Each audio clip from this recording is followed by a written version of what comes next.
Highway के सभी दर्शकों को मेरा नमस्कार। मैं हूं यूएस प्रसाद और आज सूरदास के पद मुरली तौ गोपाल ही भावती का भावार्थ आपको बताने जा रहा हूं। सबसे पहले मैं इस पूरे पद को पढ़ता हूं और फिर एक एक पंक्ति के भाव मैं आपको स्पष्ट करता चलूँगा। तो आइए इस पद को देखें।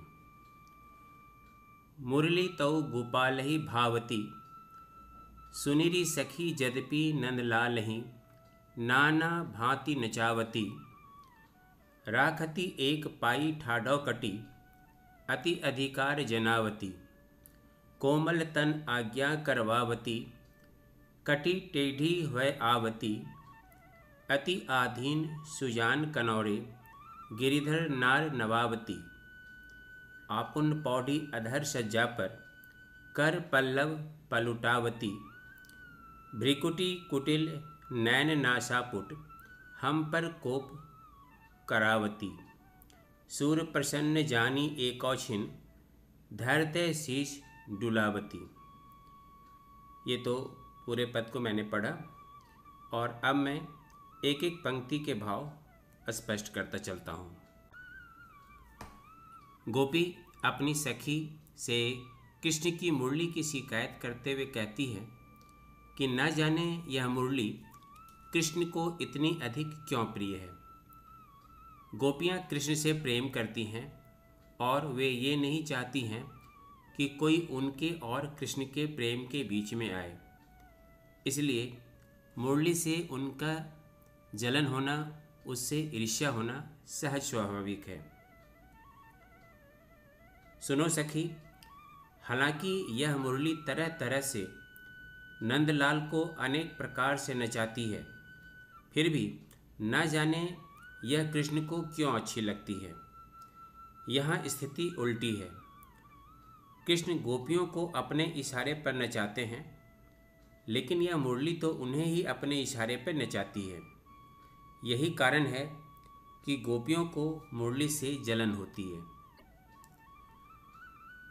गोपी कहती है, जरा देखो तो, यह मुरली कृष्ण को एक पैर पर खड़ा करके रखती है और कृष्ण पर अपना बहुत अधिक अधिकार भी जमाती है। गोपियों के रहते हुए यह छोटी सी मुरली कृष्ण पर अपना अधिकार जमाए, यह उन्हें सहन नहीं हो रहा है।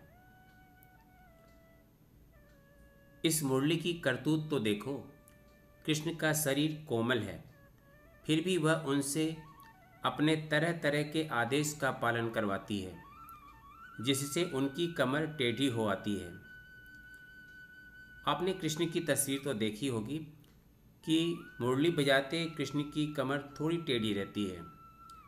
कृष्ण के कोमल शरीर पर मुरली अत्याचार करे, गोपियों को यह सहन नहीं होता। गोपी कहती हैं, यह मुरली इतनी चतुर है कि वह कृष्ण की गर्दन को अपने सामने इस तरह से झुकवाती है मानो वे मुरली के खरीदे हुए दास हों, उनके गुलाम हों। उल्लेखनीय है कि मुरली बजाने के समय गर्दन को थोड़ा झुकाना ही पड़ता है। आगे गोपियाँ कहती हैं कि इस मुरली की बेशर्मी तो देखो। वह कृष्ण के होठ रूपी सैया पर विराजमान रहती है। इतना ही नहीं, कृष्ण के कोमल हाथों से अपने शरीर को दबवाती है। भला यह सब गोपियों को क्यों सहन होने लगा। गोपी अपनी सखी से कहती है कि मुरली बजाने में अगर हम थोड़ा सा भी व्यवधान या रुकावट पैदा करें तो कृष्ण की भौहें टेढ़ी हो जाती हैं, उनकी आँख, उनके नासापुट क्रोध से फड़कने लगते हैं। इस मुरली के कारण ही हमें कृष्ण का कोपभाजन बनना पड़ता है, उनके क्रोध का शिकार होना पड़ता है। इस बात को भला कैसे सहन किया जा सकता है।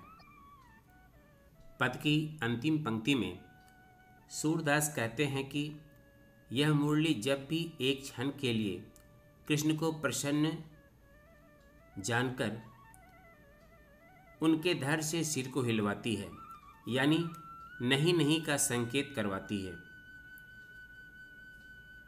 इस पद के निष्कर्ष रूप में कहा जा सकता है कि गोपियों को कृष्ण सबसे अधिक प्रिय हैं, लेकिन कृष्ण किसी और को चाहें यह असहनीय है।